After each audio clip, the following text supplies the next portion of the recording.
Yeah, what's up, man? How's it going? What's been up? I've been sick. Yeah, man. So you were real sick, huh? Yeah, And the coronavirus? dude, you joke? Actually, yeah, I did. You My really?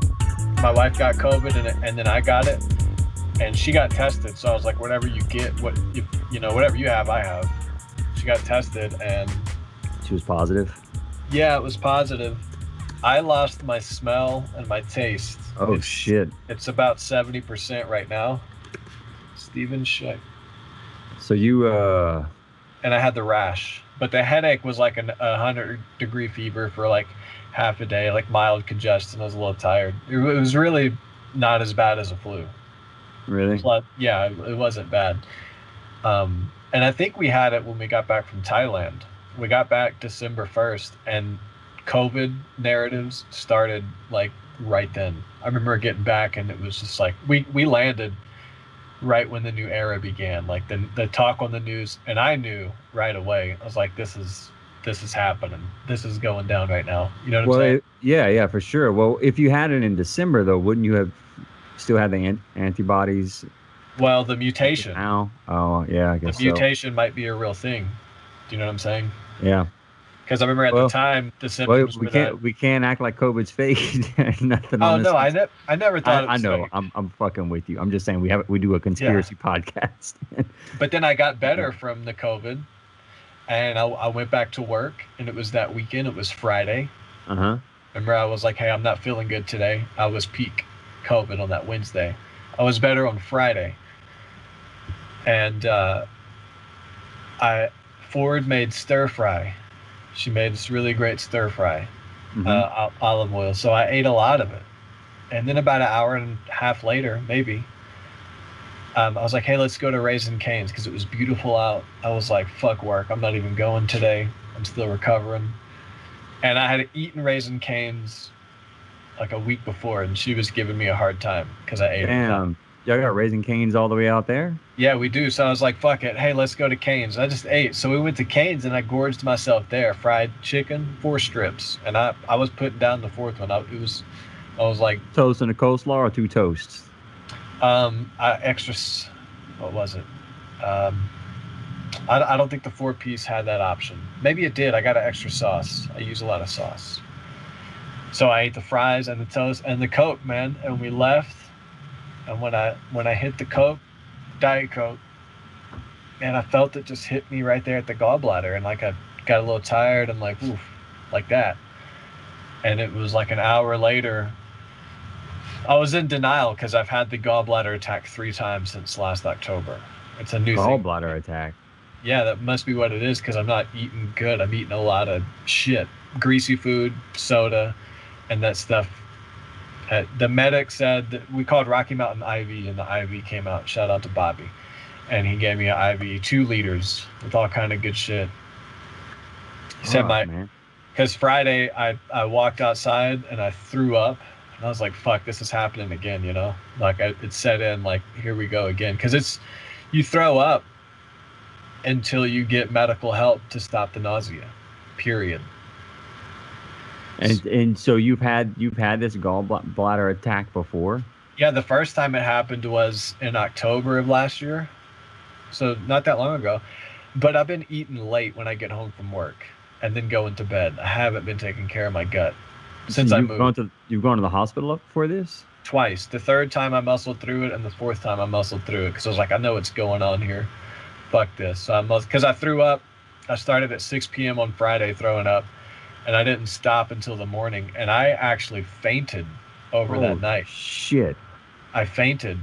I woke up laying on the kitchen floor with my head in Ford's lap. She was rubbing me with a cold rag.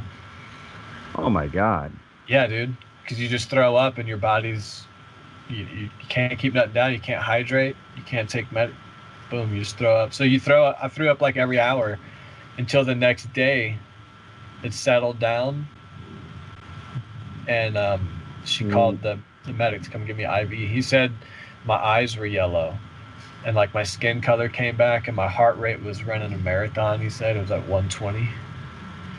So it came down, but then the nausea went away. So I was able to start hydrating, which took like 3 or 4 days because I threw up for almost 24 hours. Holy shit, dude. Yeah. What did they do in the hospital for you the first time that happened? Like an anti-inflammation IV, less than what the medic gave me that we called to the trailer. Damn, that's why you just didn't bother going. Yeah. And the first time it was pretty cheap at the hospital, a couple hundred. The second time, I don't know what the deal was, but it was like $1,200. And shit. The guy didn't go over any of the Medicare paperwork. I remember that, but I felt too much like shit to fight it. So I was like, fuck it, man. I'll just get me out of here. So, but the hydration process is the hardest part because you're mega, mega dehydrated. I can imagine. You can't, like when you're throwing up, dude, ice water, I just wanted to chug it. Like my natural response, but I couldn't. And then when you get better and you can drink, you're so dehydrated, your body rejects it. So you can take these little sips, and it's not enough, dude. It's like Ford could see my temple veins from sitting in the bed. It's crazy. Yeah. Crazy. So gallbladder, greasy gallbladder. Food, eating diet, take care of your gut. So I've cut out the greasy food, and I haven't had a soda since then. And I'm still eating a lot, but it's not affecting. I'm just not eating greasy. So there's the lesson. That's why we haven't been back to the episodes, guys. Yep, medical issues, and then your mother-in-law. My mother-in-law, not my stepmom. Yeah, I had to bring my mother-in-law to the hospital this morning. Yeah, what's up? She's there. She's there right now. I don't know. She's there right now. What was her symptom? Like headache or throwing up? She hadn't been able to keep anything down for the past couple of days. Nauseous, shaky. Just I don't know. Maybe not gallbladder, but probably some diet-related issue where the gut's just. I have no idea. I had to basically carry her to the car to bring her. Like she was that weak. Yeah, she was super weak. I had to get a wheelchair to get her into the emergency room. That's rough. So like I said, with this episode, if I have to dip out, I might have to dip out, but we'll see. I mean, if she calls, she might be there all night. I don't know. We don't know what's wrong with her, so we'll play it by ear. Well, so that's what's going on with me. With us. Hopefully, it's not too bad and she gets better, but hopefully, it's bad enough that we can go for a long time without her calling. Oh my god! I know you're joking, but yeah. Let me go grab my coffee. All right. Okay, so, I hope she gets better, man, because it's not fun. No. Just when you don't have your health, you realize how important your health is. Yep. Not fun. Yep. Other than that, it's just been a lot of work for me, and my house got struck by lightning a couple nights ago. We've been having a bunch of bad weather pass through, so that fried a bunch of stuff in the house. So I've been plugs and stuff. Switches, like a GFCI in my garage burnt out, so I replaced that. My garage door stopped opening. Which I've been troubleshooting that for a little while. Blew out a TV, blew out my modem. Blew out your TV and your modem. Yeah. Whoa. So those plugs aren't protected by GFCI, so those really took the surge. Whatever was on your GFI, your bathroom GFI didn't blow, but it probably tripped, huh? It didn't trip. Nope. Okay. Just one in my garage. Okay, so the ground is below the panel, which is probably in your garage, so all of it went there. Good. All the lightning. That's why your low voltage is fried in your garage door opener. Because that power for your garage door opener, the low voltage, comes out of the plug in your attic right there. Yeah. And you saw that, and then they got the transformer. Probably blew that. Blew what? On the plug, there's a low voltage transformer that connects to the back. You got to drill a hole and connect it, and it's got a pigtail that you tie into the outlet. Because what's weird is like the lights are still like the garage door opener, like the unit itself still works. The lights are coming on. The little diagnostic light on there flashes and shit. I thought, all right, well maybe there's a start capacitor in it, right? So I was like, maybe that blew. So I pulled that out and checked that. It's fine. It's reading perfect. And then the diagnostic light's blinking a certain amount of times, and just reading through the manual and stuff, it says that with the amount of times it's blinking to replace the logic board, and that the motor, because there's not much to it. There's like a little logic board, there's a capacitor, and there's a motor. That's it. I guess it's in that unit. Yeah, so I guess it would have to be so I just ordered another logic board for it. I'm not going to pay someone to come out and look at it. They're just going to test the same shit. I mean, if I replace this and it still doesn't work, then I'll pay someone, but fuck it. Anyway, so I've been dealing with a bunch of fried shit in my house. Speaking of, fried food fucked me up. Fried shit and stuff. Electricity fucked you up. It's been messed up, but it's going great, man. I'm back on the up and up. Did you get a new TV and stuff? Yeah, luckily it was a bedroom TV, so I just got like a real cheap. Oh, the bedroom TV. Yeah, you just need background light and noise when you're fucking. or whenever you're sleeping. Yeah. Yeah. My question that I want to ask you to start the show is, are you invested in crypto right now? Are you in or are you out right now? I'm not in right now. Why? You got to get in, bro. It's blowing I feel like I'm up. already too late. No, man. I'm already too late. See, this is the beautiful thing. Glad you said that. Because, 10 years ago, Bitcoin was like $1 a coin or whatever. Right. And now it's at an all-time high of 64, right? So there's been this mega rise in Bitcoin, and people have made their wealth. But number one, Bitcoin's going to continue rising up to like 100, 200, 300,000, they say, by the end of this summer. So probably by the end of the year, it's going to go up 500%. So you can still get on it. So if you buy right now, I bought like 2 years ago, and it was 7,400, and I was broke. I pulled it out. It was like $150 or something. And then I forgot about it for a year, It's like, whatever. And when I went back, it was at 40,000. I said, fuck, man, I had money that would be like almost 1,000 now. Like, I missed it. So like I lived the missing it. And then I bought back in, and I had to fix my car, so I sold it. I bought back in at 44,600 bucks. So I sold it to fix my car. Needed the money. 2 days after you at least make a profit on the sale? Yes, after service fees, I made $20. I got 620 in my account. You know what I'm saying? Yeah. So it still turned into 20. And the first time, I still made money. Because you watch the graph, and so when I bought back in the third time, I got the stimulus. So I just put 1,000 on 4 different cryptos. Put like 70% on Bitcoin. I split the other 30 up between the next popular ones, which is Litecoin, Ethereum, and there's a new one, Chainlink, which is I bought it at 27 a coin when I bought back in. So I put 30 on Chainlink. After service fee, I have a little more than one whole Chainlink. Dude, it's at 38 right now. It's like a 40% increase. Nice. Yeah, but I watched the graph, and I saw, okay, it's up to 60, but I see that it was up and down, up and down, up and down lately, like 60 to 55, 60 to 55, just up and down. So I was like, okay, it's going to go down. It's going to go down. I know it is. So I just watched the way it started to dip. I said, let's go. It got down to like 54, 55. And that's when I bought, and now it shot back up, and it's floating at 63, 64. So nice. It might not go back down to 54, but it might go back down to 57, 58. You know what I mean? Yeah. So if you do buy now, look for it to drop below 60, and then the other ones kind of follow suit too. But in the last year, Litecoin went from 226 a coin to 2,250 right now. Damn. In the last year, it did that, as well as Ethereum went from like 50 a coin, and it's at 226 a coin right now. So there's these other coins on the same trajectory as Bitcoin. So that's the beauty, is you can still catch the Bitcoin wave, but you do have like 1,000-second chances with all the other young coins. I looked at Filecoin just now. I don't know what the fuck it is. $11 billion market cap.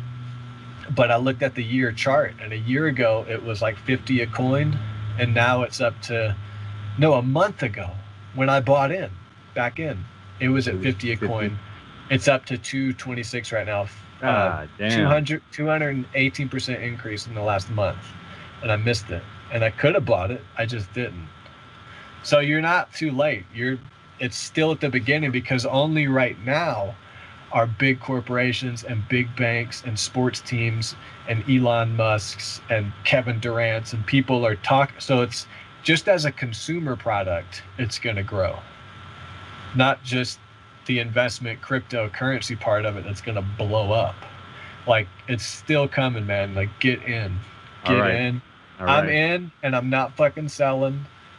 I'm going for property money. I'm going for 10 grand minimum until I sell anything.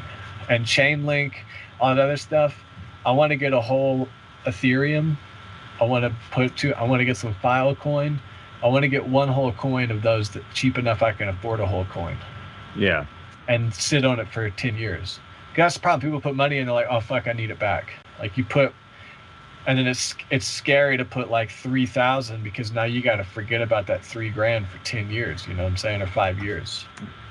Almost like investing in the stock market a little bit. It exactly is, because it behaves the same, but it's not a stock. You know, it's not a share. Like the 15 CEOs or whatever can't pull their stocks out overnight because they know a pandemic's coming, and then you're left holding the bag. It's a currency, so no one owns it. There's not going to be any CEO shift. It just behaves like a stock, but it's not going to crash. It might dip, but buy more, it's coming back. Like, these currencies aren't going away. If anything, there used to be just Bitcoin. Now there's like 1,400 total coins, period. So it's like the whole market. Shit. Yeah. If you download Binance, you can scroll through every coin and look at them. It's all right. It's wild, man. I'm getting in. Like, I'm getting in. Let's look at the chart. I wouldn't buy it now because it's peaking right now. Dude, all-time high. Fucking all-time high. My portfolio, so I'm transparent. I told you I put in 1,000 after the service fee. It was like $975.50. So it's like a 1%, like 1.5% or something. And I was up when everything peaked yesterday. I was up $180 with the service fee. That's over $200. So just in a month of a dummy like me going, hey, this shit's not going away. Let me buy in and just sit on it. For everybody out there, let's get rich. You know, it's happening. All right, let's get rich. It's happening. Let's get rich.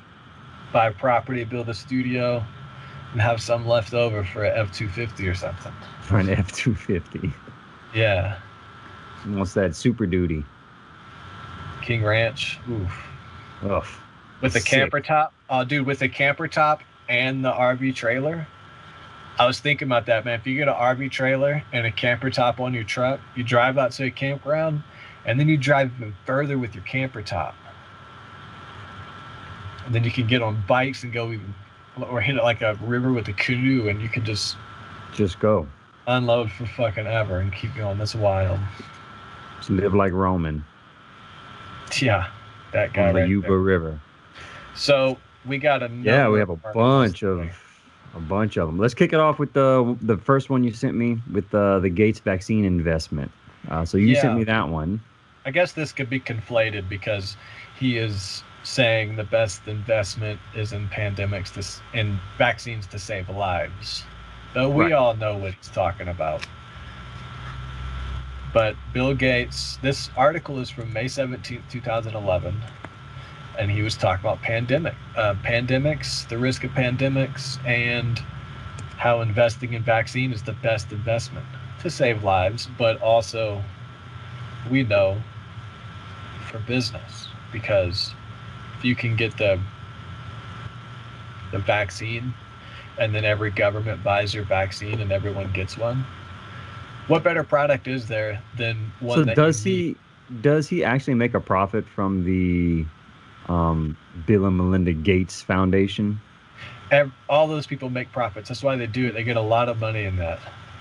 You get donations. You don't spend it all on. You get like $1 million and you spend $20,000 on some park, and the other $980,000 goes into your pocket and that pocket. Like John Hopkins and American Red Cross, they do good stuff, but it's like, but the people at the very top are definitely scraping off the top of it.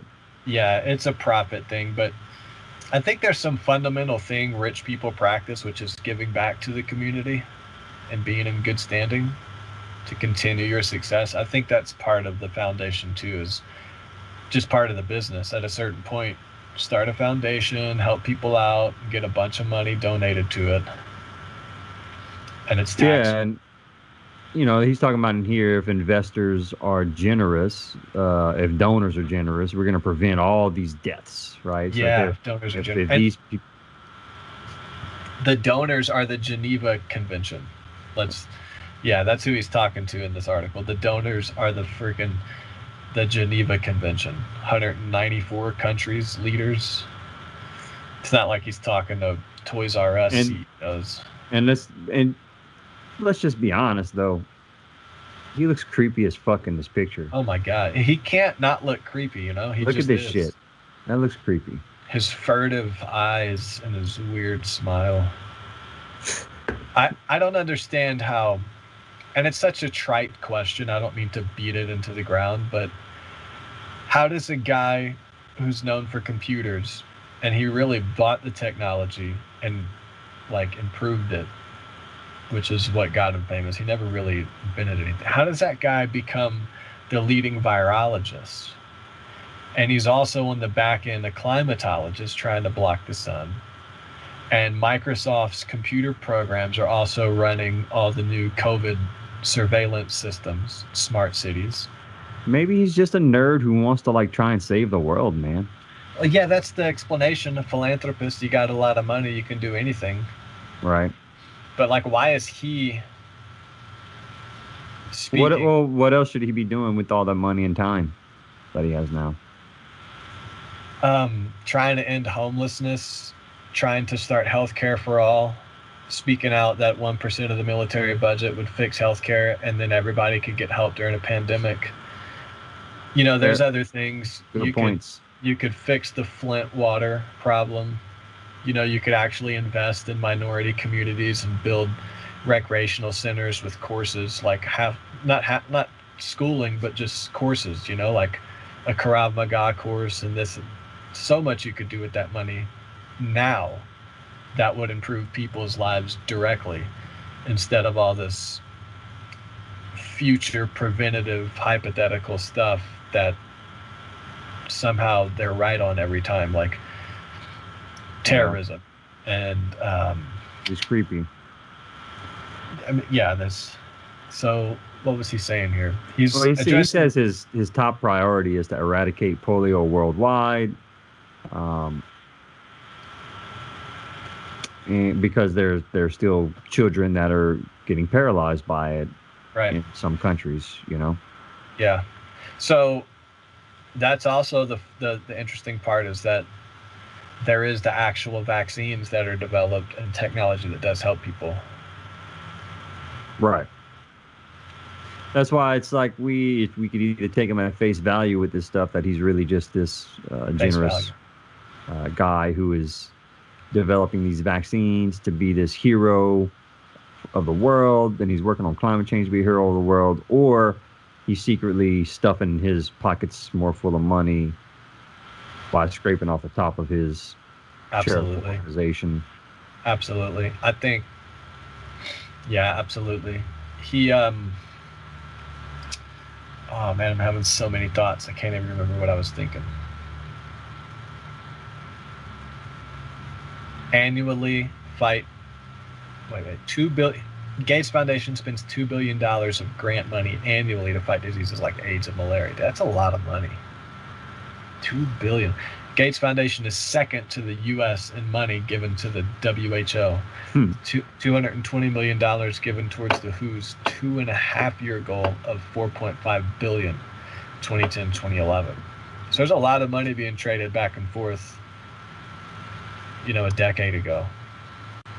Yeah. We can meet these goals with your leadership, making this decade the decade of vaccines. Yeah, that I remember reading that statement. I was like, that's kind of. So, do we just need these vaccines? We need to develop vaccines for diseases that we already know about, or are they just looking ahead and being like, hey, we know that there's going to be all these viruses that come out, so we need to go ahead and begin funding vaccine development to get in front of it.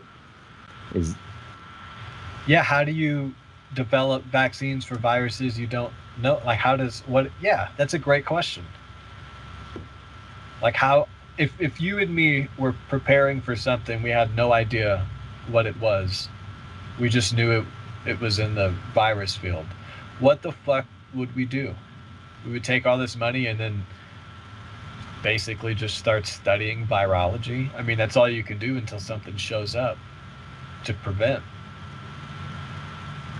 Yeah, I wonder how much money all these pharmaceutical companies make on the research and development of these vaccines as well. Like, I wonder how much, even if I know like the COVID vaccine right now, like it's free, right, for you to get it. But yeah, how much government money did they receive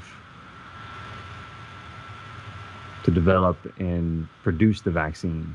Yeah, and then how much do they spend on the vaccine? Because they're companies, they're not doing this out of the goodness of their heart. So the government, someone's paying for it somewhere. Yeah, and you sent a really interesting article. Let me find it.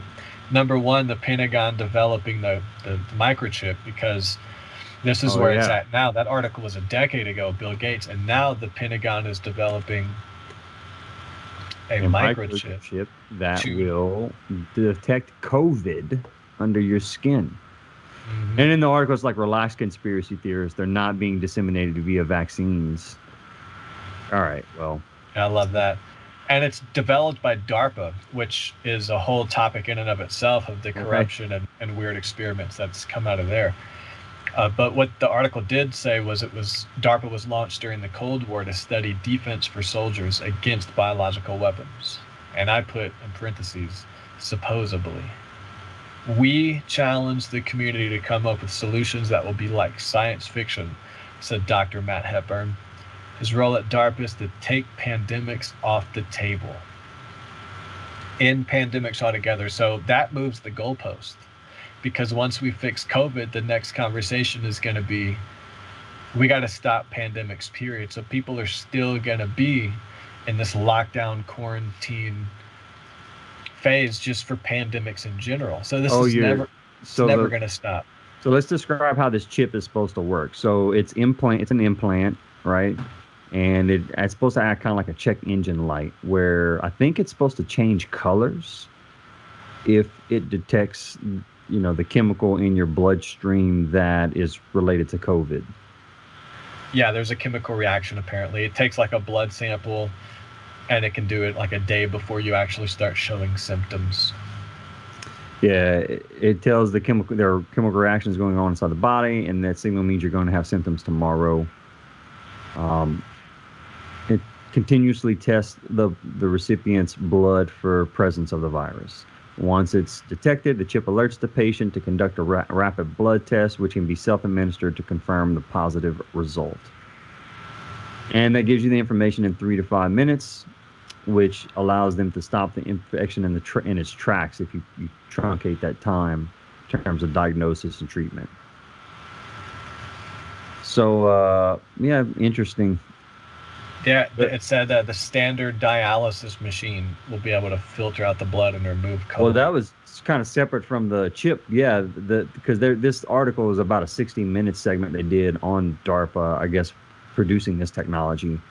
And as a separate part of that, they also showed how they were able to filter COVID-19 from a patient's blood using a dialysis machine. And this patient had survived a severe bout of the illness, including organ failure and septic shock, thanks to this form of treatment. Mm-hmm. It lasted 4 days, after which the patient made a full recovery. And in all fairness, I thought 4 days, that's how long COVID lasted for me without any medical help. Fair enough, yeah. But, I mean, this was someone that was also, full-blown about to die. Yeah.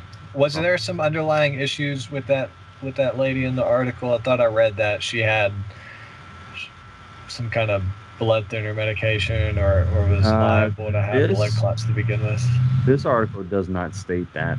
I thought it did. Okay, so could be wrong. It did say that 6 out of 1 million people get the blood clot, and Well, this is not related to the blood clot of the vaccines. That's a whole separate subject in and of itself. We have a different article about that. Yeah, I'm talking about the person that had COVID, like a severe bout of COVID, that got treated with a dialysis machine with a special filter in it that made a recovery. But yeah, so they're developing this technology to put a chip in your skin to detect COVID. Yeah, Or they you hope develop to. symptoms, which on the surface sounds like a good thing, right? Yeah, But it's why like, not? where does this technology go? What stops someone from like taking advantage of a technology like this? It doesn't say anything about who gets it, if it's by choice, if you have to get it. Because if they're developing a chip, that's a lot of money. And who's going to Well, get it? Who's going to get the so chip to where it's profitable? Like eight so people? far, so far, only people inside the Defense Department have received the implant. Oh, so it's happening. It's Wow. they've done it inside the Defense Department. Wow. They hope to close the gap between new diseases and vaccine development down to 60 days using a blood sample from the survivor. Which there's going to be a lot of survivors, 99.5% survival rate. Critically important to prevent outbreaks like what happened on the USS Theodore Roosevelt, March, April 2020, where 1,271 crew members tested positive. That was like a third of the total crew, and none of them died. So you're like, what's the big deal? Yeah, let's talk about that blood clot article since we were just about it. U.S. calls to pause the Johnson & Johnson vaccine over blood clots. This is the one. This is headline news right now. This is all over the news, and it's all over the news in a way that they're trying to minimize the fact that these people are getting blood clots. They're like, it's only happening to a small percentage of them. It's no big deal.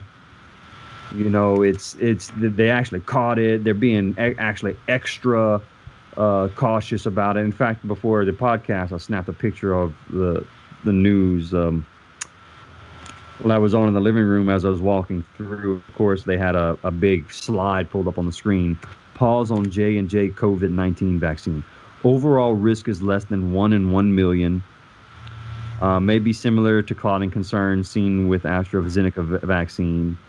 It's a different technology than Pfizer and Moderna vaccine, and this is a reassuring sign that safety standards are in place and working. That's what they said? I swear to God. I wish I could show you the fucking article, but it won't show up with my background. Not the article, but the screenshot. I just took a picture of it as I was passing through the living room. I was like, look at this shit. They're just trying to super downplay the dangers of rushing this type of vaccines out. When I was reading this article you had sent me, it mentioned that 6 in a million get it, which is not a lot because more women get blood clots from birth control pills than this vaccine. 4 in 10,000 women. That is true. And then they treat the blood clot the same way they treat somebody suffering with blood clots normally, with a compound, similar to a rare abnormal immune system. Yeah, heparin. Similar to an abnormal immune system response. People treated with heparin. Yeah, a compound occurring in the liver and other tissues that inhibits blood coagulation called heparin. So they just treat it with the normal thing and then they're good. So it's almost like maybe in this situation, Johnson & Johnson is right, where it's like not that big of a deal. Yeah, you're probably right. I just thought it was interesting. But I do love the fact that it's all over the media. I love that, a broken clock is right twice a day. So the media is covering a really good conspiracy theory right now. It's not Russia, it's not this, and it's not that. Somebody came out. Oh, I just saw Kamala Harris. Speaking of propaganda, Kamala Harris said, we have figured out, so like a press conference, with the background and all that shit. Mm-hmm. Yeah. We figured out what's causing, I'm paraphrasing, what's causing inequality among black women suffering in the workforce. And it's it is systemic racism and racial inequalities, blah, blah, blah. I was like, whoa, I thought you were just going to give like a technical answer to a problem. And you just threw in this kind of abstract, subjective civil rights. Like, how is that an answer? Like, okay, systemic racism, but what? Like, what's the process that disenfranchises them? I'm not saying it's not happening, but her answer was nothing. Like, what's the process that disenfranchises based on systemic racism? Is it the way they have to clock in every day? They have to do it over here, so they don't get access to the cafeteria? No, like, man, you need to study critical race theory because everyone's a racist. That's that's what it is. Everyone's a racist. That's literally racism manifests itself in every interaction between two people of different races every time, no matter what. And it's your job to figure out where and how it manifested itself in that interaction and fix it. Okay, well, speaking of living in a fake world, your brain on science fiction, I thought was... Oh, yeah, that was very interesting. That was really cool, man, how some people can attach themselves to fictional characters and really lose themselves in it. So they basically did this study where they had 19 fans of the Game of Thrones series, and they hooked them up to an fMRI machine, and they watched how their brain lit up, how blood flowed to the brain, different portions of the brain, while they asked them about different questions of the characters, of themselves, and of their friends and family members. And they focused on on something called trait identification. The ventral medial prefrontal cortex. That's where that trait identification takes place in the brain. Yeah. In a questionnaire that they completed as part of the study, some participants agreed really strongly with statements like, "I really get involved in the feelings of the characters in a novel." So people who are high in trait identification not only get absorbed in the story, but they are also really absorbed into a particular character. They report matching the thoughts of the character, what the character is thinking. They are feeling what the character is feeling, and they feel like they're inhabiting the role of the character. And when they watched them on this fMRI machine and they evaluated themselves, those that scored higher in trait identification, that were being asked about their favorite characters in Game of Thrones, it lit up the same areas of the brain that it lit up when they were being asked questions about themselves. Mm-hmm. So I thought that was really fucking cool.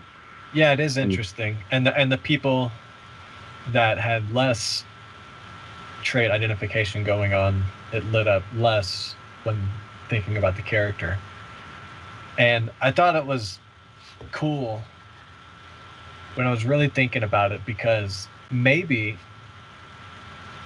you know, people who love fiction and you think they're wasting their time, like someone playing video games or something. Right. But maybe it's actually a healthy practice to fixate on a character that represents who you are. Because scientifically, they're showing that that's not delusion. It's actually the same thing in your brain. And that's good to focus on positives and to have confidence. And if you're following a character that represents you, you can kind of get that confidence and, you know, start to trust your instincts more. It might actually be a healthy practice to find a character you like. And well, I like how there's a quote at the very end of the article from one of the co-authors of the study. And he says, "For some people, fiction is a chance to take on new identities, to see worlds through others' eyes, and return from those experiences changed." So that's a really cool thing. Yeah. It's deep. Yeah. That's the opposite of what conventionally you'd think about somebody watching fiction. Yep. They're not wasting their time in a delusion. They're actually, it's a real impact. You know, I am the way I am because of reading all those Jack Reacher novels. That's why I'm intimidating. Oh, you like Jack Reacher novels? That's why I handle my business. That's why women find me irresistible and men respect me, you know? Yeah. Because Jack Reacher. I like Jack Reacher novels. I know, I'm just messing. The only one I've ever read was that audio CD you gave me. It's funny. It's pretty good. The movie sucked. Man, I disagree, man. The movies were kick-ass and John Wick sucked. That's my true opinion. John Wick sucks and Jack Reacher was fucking on. But I didn't know Jack Reacher was supposed to be tall. Yeah, it just, I guess, the character choice. So we discussed this before. Anyway, I think it's really cool that people lose themselves in fiction, and it really gives them a chance to take on a new identity and maybe make a change in their life from that experience that they have. Taking on that identity in fiction might give someone the type of inspiration or motivation to actually go out and do something in real life with that, right? Yeah. So, absolutely. And then he says at the end, what previous studies have found is that when people experience stories as if they were one of the characters, a connection is made with that character, and the character becomes intertwined with the self. In the study that they've conducted, they see evidence of that in the brain. It's really cool. Yeah.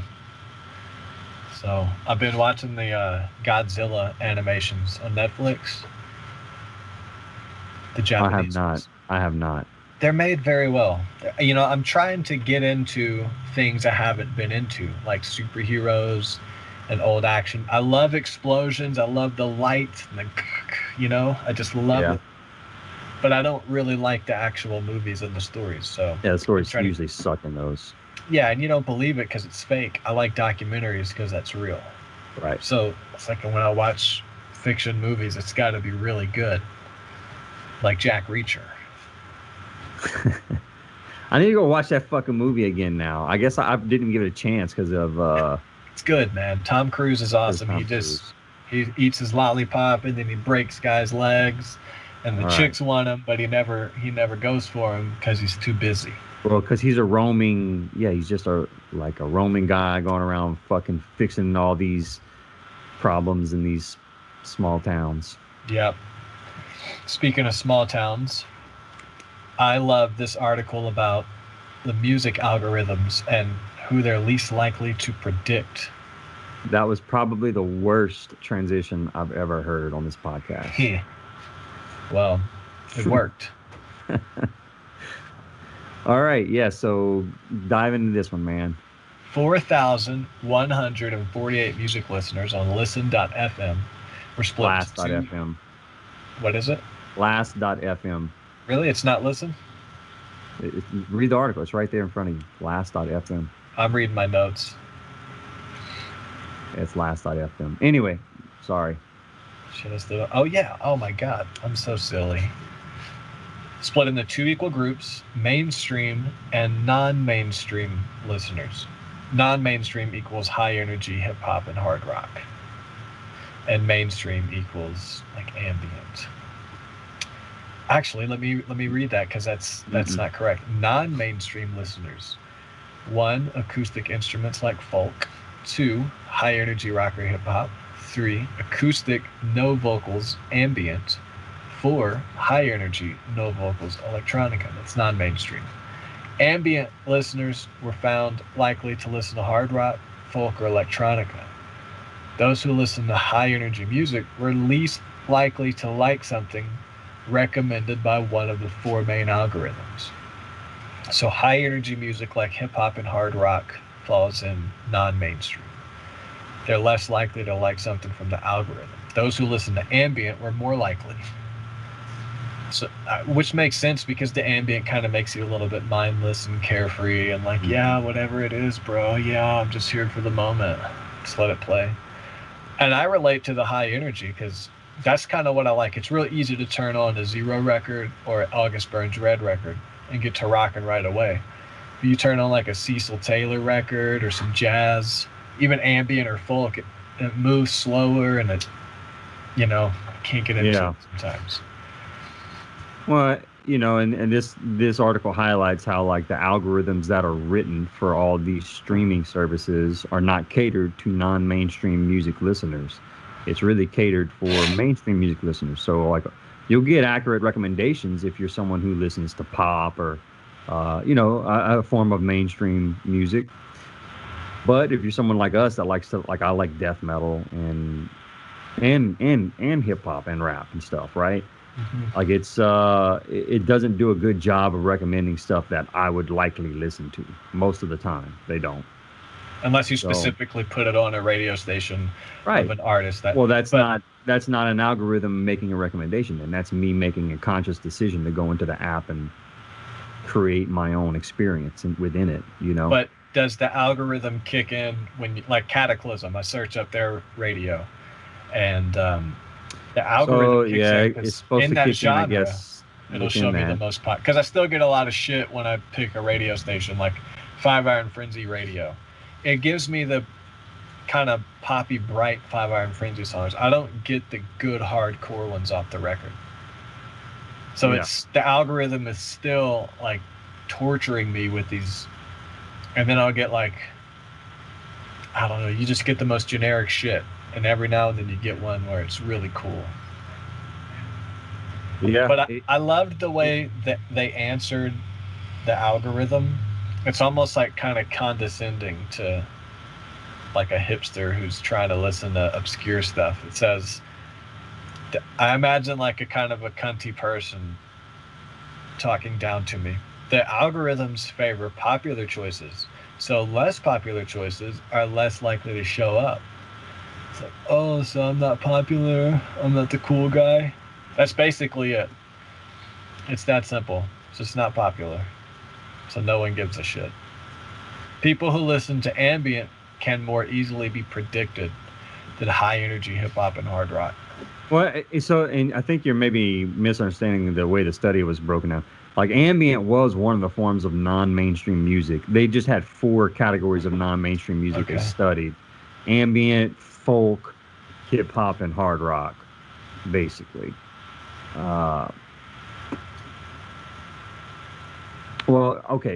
Ambient.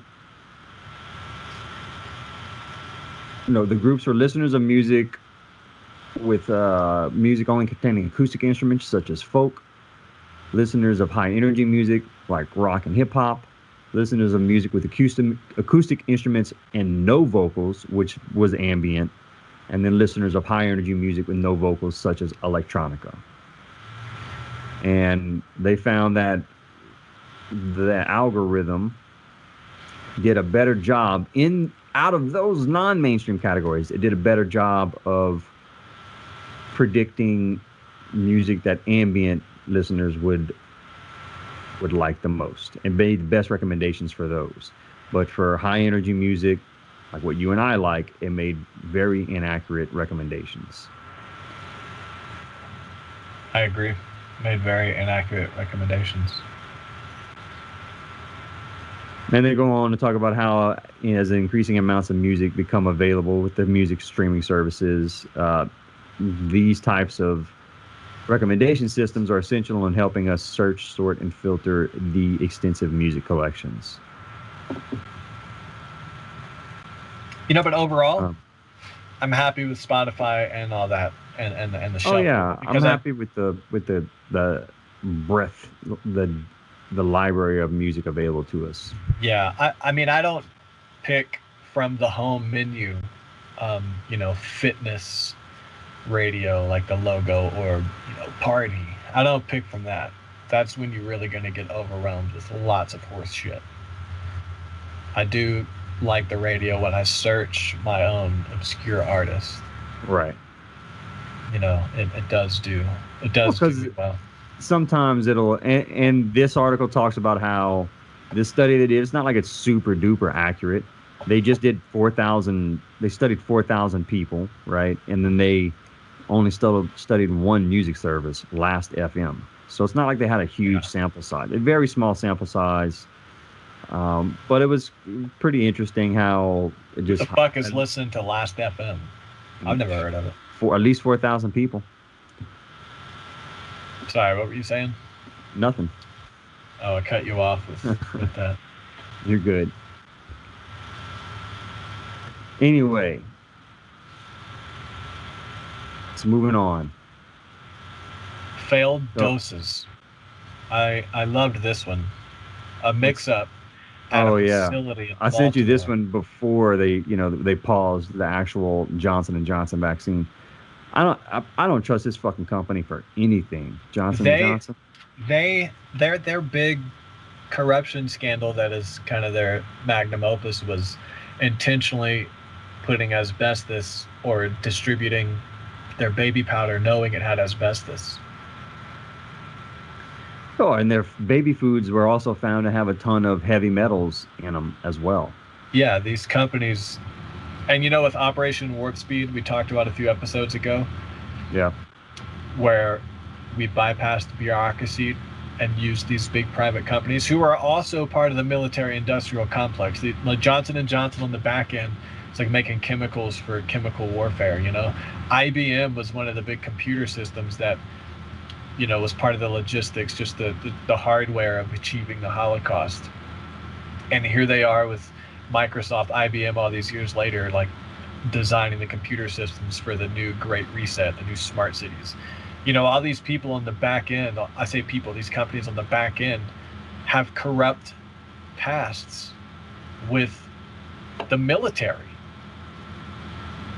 Yeah. It's like, you know, as a consumer, they make the baby lotion and God, it smells so good, it makes my skin soft. What are you talking about? Asbestos and the Holocaust. And here they are.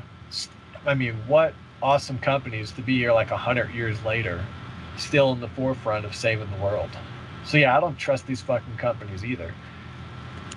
But this factory mix-up is just funny. It's just fun to laugh because no one got hurt. Yeah, thank God. No one got hurt. None of the vaccines made it out of the factory, but it happened before the manufacturing process. So they were like, oh, it's fine. It didn't get to manufacturing. It was early. So a mix-up in Baltimore led to 15 million doses of the Johnson & Johnson vaccine ruined and future shipments delayed. J&J worked with Emergent Biosolutions for a key ingredient in the vaccine, who also works with AstraZeneca. And it who's also having blood clot problems right now in Europe. Yeah. In Europe, really? Yeah. Europe. Okay. Workers at the facility mixed up those ingredients for a different coronavirus vaccine. They had yet to be authorized to distribute the vaccine, leaving their verification status on hold. So they can't get verified because they fucked up before manufacturing. Plus the blood clots. Fantastic. Yeah. That's who we have saving our country. This Emergent Biosolutions company, this manufacturing company for them, they're apparently piles of shit as well, because they're having all these problems with the AstraZeneca vaccine over in Europe and how that's causing blood clots, and they're trying to figure that out. Yeah. That's why that's not approved over here in the U.S., by the way. So I think about...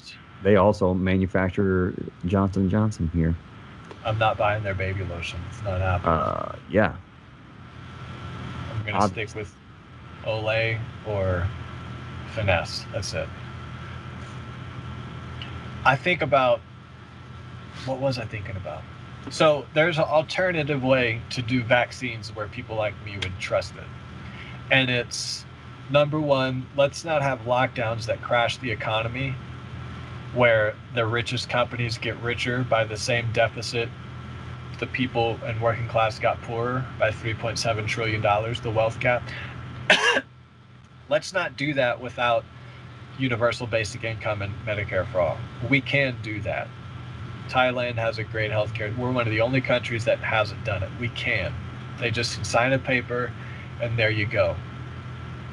So if you're going to lock down, bail the people out so that the banks that get our bailout don't also absorb property people lose. So if you're going to lock down, bail the people out. And if you're going to make a vaccine, don't bypass bureaucracy to give it to corrupt big corporations to rush it without testing to the population where there's health issues and they're not liable for anything.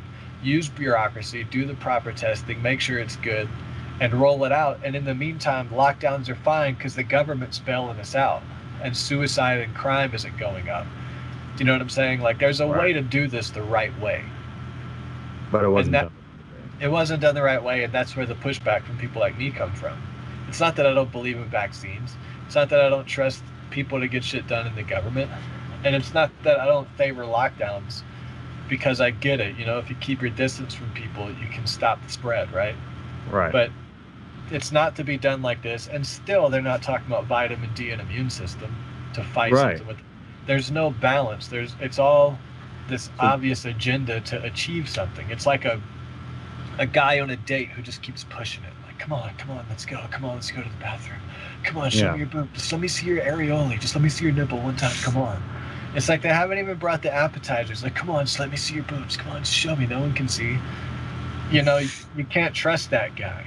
And it's like, that's what the government and all this is doing. They're like, come on, let's get it out there. Let's get the fact. Come on, lock down. Come on, everybody, just accept. Come on. They're pushing it, and it's not right. They're sexually harassing us with their science. We're being scientifically harassed. You know, it's a shame. I get it. Yeah, I know. I mean, I get it. I'm living it. You know, except we can't go to the bathroom and call our friend to pick us up and duck out. You know, we're stuck. Where are we gonna go? We're gonna go to New Zealand, where we got to quarantine for 3 months, and now we're all alone in the ocean. You know, you're gonna move to Wuhan, where their lockdowns are over, and you're an illegal citizen. What are you gonna do? You're just stuck here. Well, did you see in Chile, you have to get police permission to leave your house for 2 hours. You have to do it ahead before you go to the grocery store. Did you see all that happening in Chile? That's amazing. Did you see it? Well, that's where we're going. We're gonna have to have our vaccine passport on hand before we can leave the house.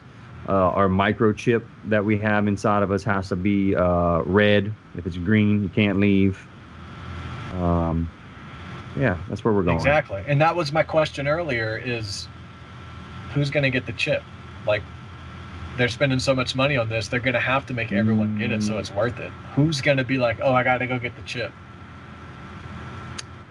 I mean, that's serious. They're going to force that on people. It's going to be mandate. You know, there's no. Well, it's like they're going to say right now. They're like, no, it's not going to get forced. You're just a conspiracy theorist. That's not coming. But at the same time last year, whenever we were talking about vaccine passports, you got called a fucking conspiracy theorist. Like, oh, you're just a conspiracy theorist. That's not coming. Now they want to mandate vaccine passports. Yeah, and a fair argument that I can't get around is that you've had to get vaccines in the past. True. The flu shot, the polio. When I went to college the first time, I had to show my paperwork that I had my shots and shit. When Ford got a green card, she had to get like 7 needles and all this stuff. So it's like, so far, it's not there yet. It's just but it's gonna be there because it's happening in Chile, and you're not gonna be able to go to stores or banks or anywhere. You won't be able to participate. They're gonna shut down your PayPal because you're not gonna be able to make an account with it. You know, it's going there. Just the level of control that the government has is what's scary. It's not that there's not a public health crisis that is going on that needs to get taken care of. It's that what is being ushered in alongside of this public health crisis, what level of control are they administering that we will not be able to pull back from when this is all said and done? Yeah, and they never pull back. Like, nothing the government ever creates gets retracted. Never. Patriot Act never got pulled back. Never. Like, do you think that's going to get pulled back in Chile? The police permission? Like, okay, we're good. Hopefully. That's ridiculous. That's you can't, man. And then Boris Johnson. Remember we talked about Boris Johnson started that really strict lockdown based off of one guy that was spitting false science from that science faction. Yeah. That most of the people were like, hey, don't do this lockdown. We don't have the data. Right. Well, Boris Johnson just came out and said we got to get ready for a 4th wave. Even if you got the vaccine, it's not going to stop it. Like, this guy, all of these things are repeating. All of the things are repeating because that was my question. Again. Before I forget, real quick, and then the narratives are continuing with that COVID chip because they're talking about ending pandemics altogether. And then how would they be profitable with the chip unless they force everybody to get it? Like 1,000 people get it and they wasted billions of DARPA dollars or something. Just like this narrative, they're already putting the narrative for the future for this shit to continue under different, you know what I'm saying? Like, just like the narrative at the beginning led into where we are now and it was all conspiracy. The narratives now are leading us where it's going to be next year. And right now it's all conspiracy. It's like once you can catch the narrative and see it, you can't unsee it. And then you can start predicting the future. It's really that simple. It's so predictable, but if you just don't see it, you don't see it. And once you see it, you can't unsee it. What were you saying? You had a question. You said about the vaccines, how they're saying there's a 4th wave. The vaccine, you're still going to catch it even with the vaccines. It's like, that was my question to one of my friends the other day that got the vaccine. His wife's in the medical field and stuff. It's like, So should I bother getting the vaccine? So they're telling me it won't prevent me necessarily from getting COVID. It won't prevent me necessarily from spreading COVID. So then what the fuck's the point? And they're like, well, it's gonna, if you do get it, it won't be as severe. I'm like, okay. I feel pretty confident that my immune, I haven't been sick in 10 years. And this, it's a maybe I'm wrong about this. Maybe I'm wrong about this. 99.5% survival rate too. So it's like my healthy 33-year-old man that fucking works out every day, right? And tries to eat fairly healthy and takes my vitamins and shit. Like, if I get it, I don't think it's gonna maybe I'm wrong, but I don't think it's gonna fucking kill me. So do I need to bother with this vaccine that is only good for 6 months, that I'm gonna have to get again in another 6 months? Whenever it won't protect me from catching it, and it won't protect me from spreading it. What's the fucking point? I love that, because there's so much science about diet and immune system, specifically with COVID, just in the last year, that shows that diet and immune system, and like over 80% of patients in the hospital for COVID are vitamin D deficient, and like 12 or a really low percent like are not vitamin D deficient, but they have like underlying issues or something. There's right. And plus with the 99.5% survival rate, the only people getting affected, every now and then you got like a healthy person that really gets it bad, you know? Every now and again. And you're right. You know what I'm saying. I don't know. Maybe I would catch it and I would fucking die. I could be totally wrong about that. But the same thing with pneumonia. People get pneumonia or mono and they'll be out of school for like 2 weeks and they're like, fuck, it was terrible. Yeah. But I don't know. But there's so much science that if someone's on the fence about vaccine or not, it's like, if you look at the vaccine science, and it doesn't guarantee health more than the science for diet and just taking care of yourself, specifically with COVID. It's like there is another option for people to trust. That was kind of like my point to him. Like, I don't think I don't know. But the media's never talked about it. My point was that, like, I think that I have positioned myself well enough from an immune system standpoint and a diet standpoint to where I shouldn't need to go even waste my fucking time with a vaccine that's not necessarily going to prevent me from catching it or prevent me from spreading it. The biggest thing for me would be preventing the spread of it, because my wife is 7, almost 8 months pregnant. I don't want her catching COVID, right? Like, it's the last thing I need is her getting the shit. So if it would 100% be preventative and stopping the transmission of it, sure, I would be like way more on board with getting it. But if it's not, and if it is, and I'm wrong about that, then someone please correct me. But from what I've been hearing and seeing, that it doesn't 100% stop it. So anyway. 4th wave in London, they're going to lock down even further. You just got to look at the narrative now, and you can see what's going to be coming within the next year. Yeah, Denver, I see marketing everywhere for smart city, like smart city Denver, enjoy smart city. Oh, Denver's smart city. Yeah, Denver's going to be one of the first. Definitely going to be one of the first. And New York, I think they're already rolling out smart city stuff in New York. I love that. They're going to be watching you every step of the way, and they're going to be looking for every microaggression that you have against minorities. Speaking of microaggressions, how about that? Speaking of microaggressions, look at that transition, boy. How about this kid that did he get banned from school? Not yet. They're going to court about it. First of all, hold on. Let me share my screen. I got the audio clip. I'm going to see I'm going to play it. It's short, but I think it's important you to be able to just hear what this kid's probably going to get banned. Okay, let's see if the audio works, because it's weird. All right, let's see if it works. Don't talk during the audio so I can volume automate it up. All right, let me try this.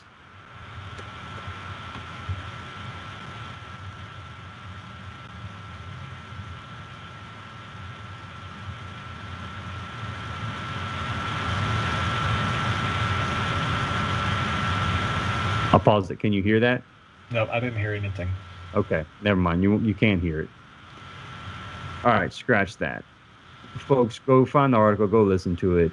We need to get OBS writing because I think we can intentionally route like a internet window audio and stuff. You could really dig in. We're gonna get better at this, folks. All right, my bad.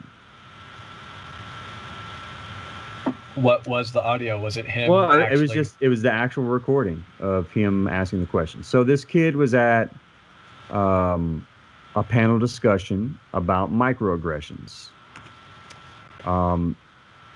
They had a portion of the discussion where you were able to ask questions during the presentation, and he had he said this. He said, "Thank you for your presentation.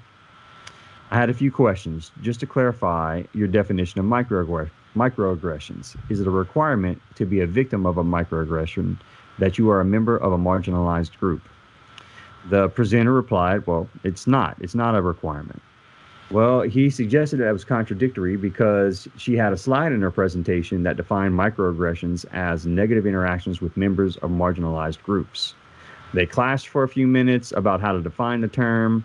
It was a pretty polite disagreement, and that's why I wanted to let you listen to the audio, because it was pretty tame. It was pretty mild. The guy was pretty respectful, in my opinion. Can you send me the it's in the article. It's in the article. The link is in the article. I'll have show notes under the podcast description wherever you're at looking at it. So yeah, it was a pretty tame disagreement. He the presenter maintained that microaggression theory was broad and important and that slights caused real harm. He expressed skepticism that a microaggression could be distinguished from an unintentionally rude statement. His doubts were well-founded given that the theory is not a particularly rigorous concept. So the assistant professor who organized the event thought that his questions were too pointed. So they filed something called a professionalism concern card, which is a record of a student's violations of the university policy. They said that he was antagonistic in his line of questioning.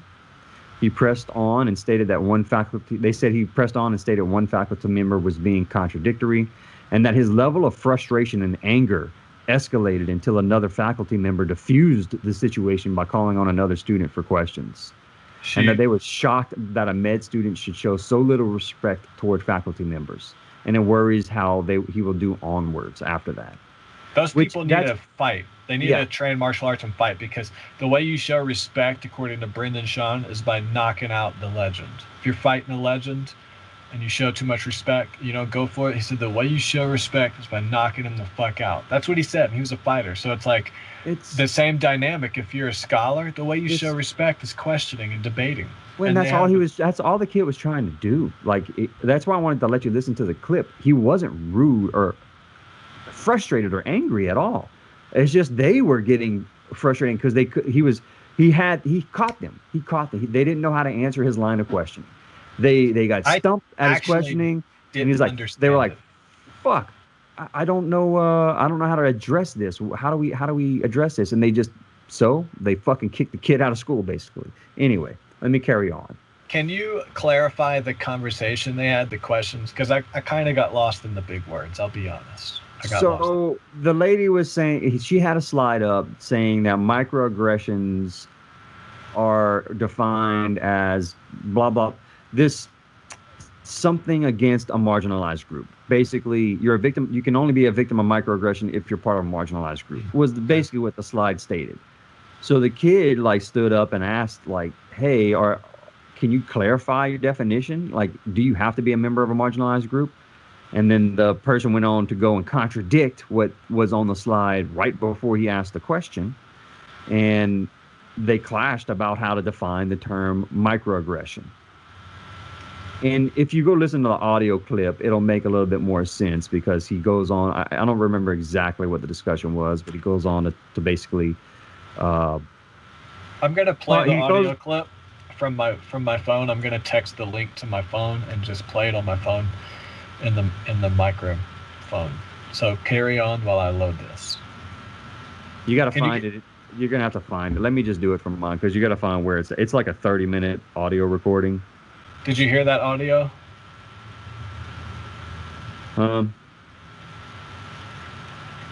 Did you hear that? No. Okay. So audio's not working on my end. I'm getting it pulled up. Hold on. Okay. Thank God for the audio. That's really going to help him in court. Yeah. When it's like a team of scholars yelling at him and he's being quiet, and the judge is like, "Yeah, case dismissed." That's really. We will have that response. That's the response we hope. But and no. But in the definition, it just said you had to be All a right, member hold of the on. marginalized group. In the definition you just provided in the last slide, so that's contradictory. All right, hold on. All right. Presentation. And do you guys have anything you'd like to add before we open up to questions? Can you hear that? Yes. All right, we'll play the audio now. I'll just thank you for that because I've been well versed in the term microaggression since I arrived in the Department of Surgery, but I had no idea it was such a well-studied and granularly examined topic. So that's actually going to help me a lot going forward.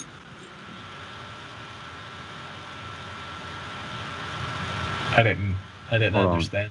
Was that it? That's not it. Hello. Okay. Thank Here you he for is. your presentation. I had a few questions just to clarify your definition of microaggressions. Is it a requirement to be a victim of microaggression that you are a member of a marginalized group? And no. And no. But in the definition, it just said you had to be a member of the marginalized group. In the definition you just provided in the last slide, so that's contradictory. What I have there is kind of the generalized definition. In fact, I extended beyond that. As you see, I extended to any marginalized group, and sometimes it's not a marginalized group.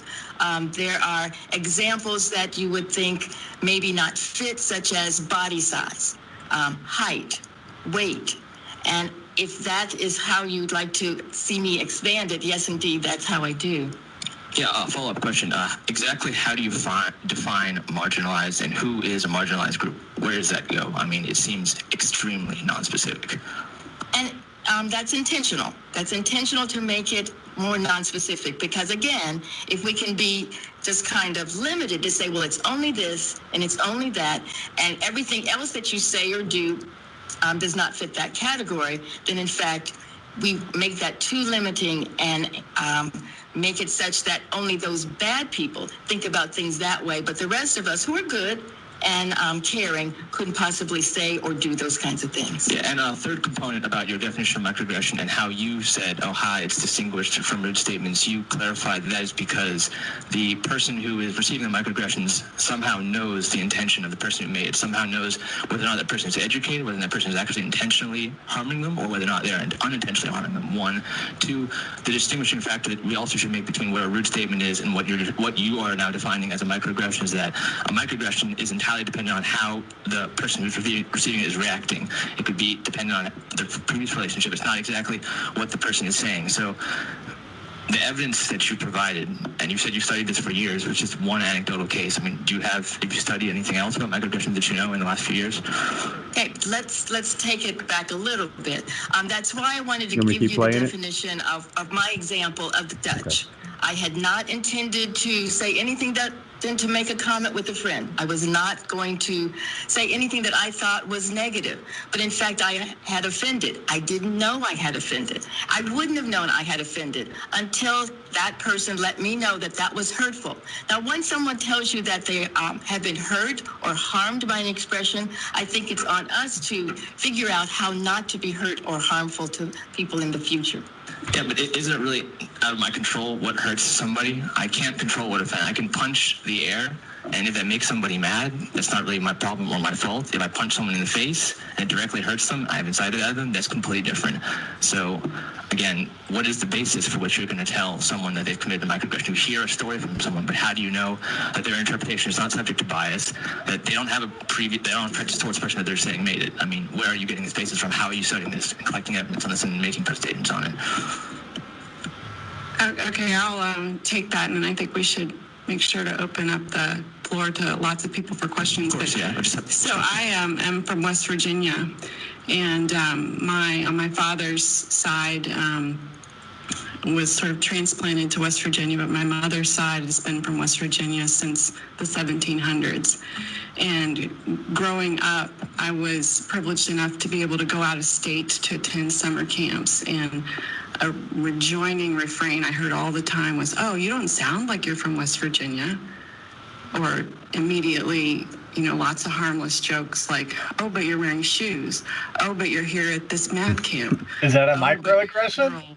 Why are you bothering to get up? And these were all, you could argue, said in good fun and by people who don't know what they're saying.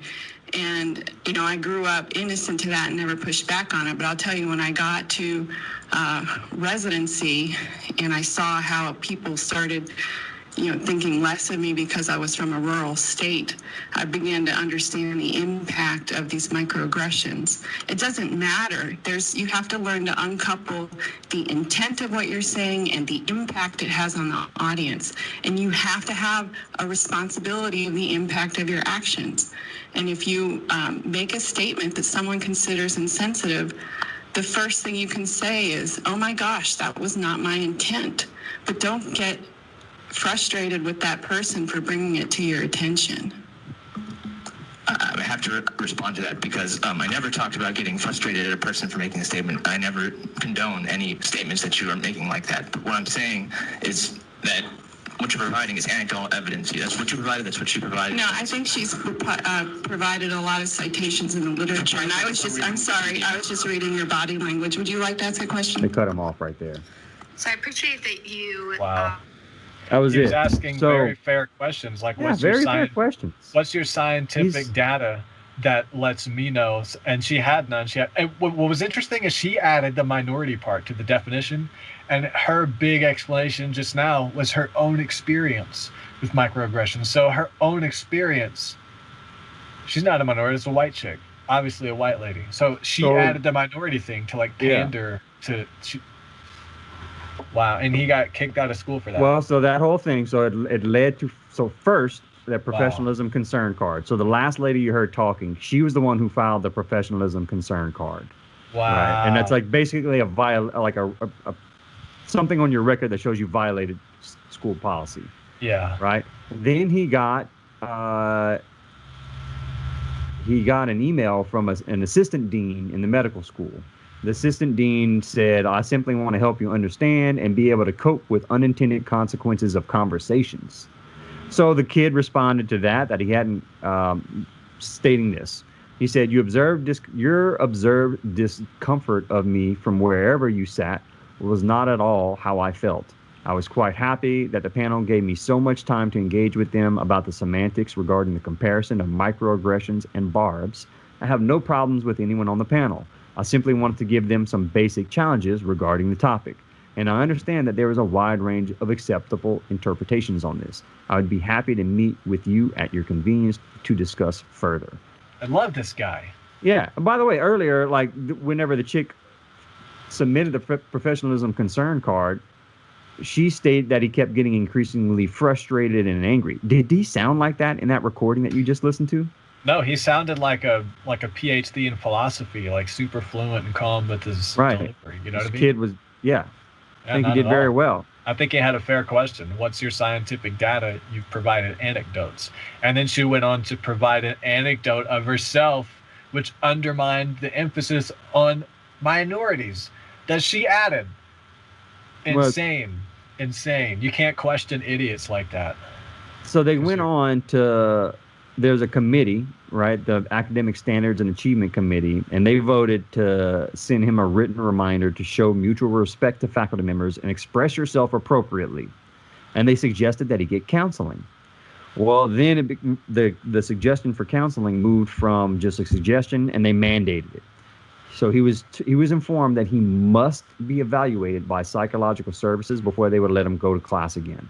I love this because this brings in government institutional psychological services, because once you're mandated in, there's cases where people are totally sane and fine, but the person keeps saying they're not on their report. Basically, they're saying it. Yeah. Go ahead. So they can lock him in. They can keep him locked into a psychological ward. This is a really messed up cycle. This is really dangerous. And this can potentially happen with COVID, with the chip. They're like, "Oh, you tested positive. We got to bring you in. They come bring you into some FEMA camp with the barbed wire facing inside because it's a prison, not outside. Because this is dangerous, man. I mean, this is just showing you like what like our groupthink culture can potentially get us, right? You question the main narrative. You question the main narrative at all, and then you get banished. Yeah. Right? And this is like this starts in the universities first, always. Like the institutions and the factions of science are pushing bullshit, and you can't push back because you get banished from the system. That's what's so wild, man. It's like we're watching the propaganda and the fake science come from these institutions, and people still can't believe it's these institutions that are propped up to do this. Like on one end, you got people like you and me who can see them lying to our face and then on the other hand, you got people that eat it up because no way they'd lie to my face. No way Fauci would lie to me. No way Harvard. No way this is funded. Look how nice. Like it's wild, man. What's up is down and what's down is up. It's true, man. It's gaslighting. Yeah, where you lie on purpose to cover yourself or something.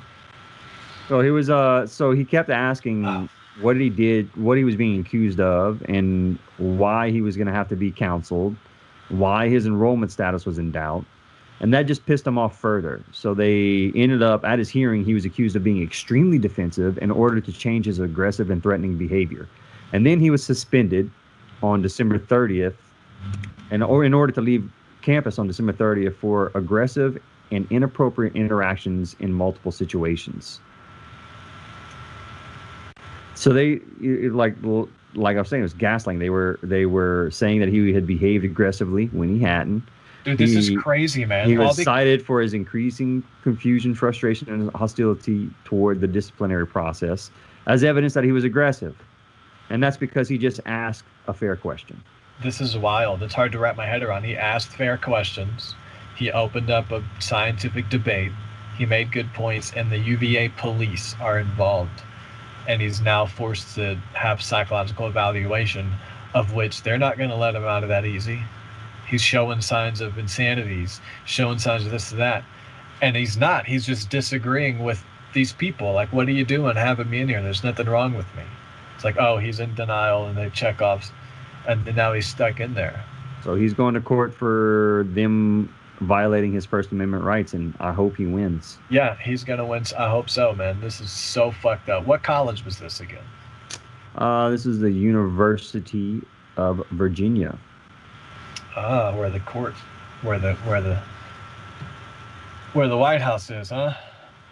Homeland of politics. I don't understand how people don't see through bullshit.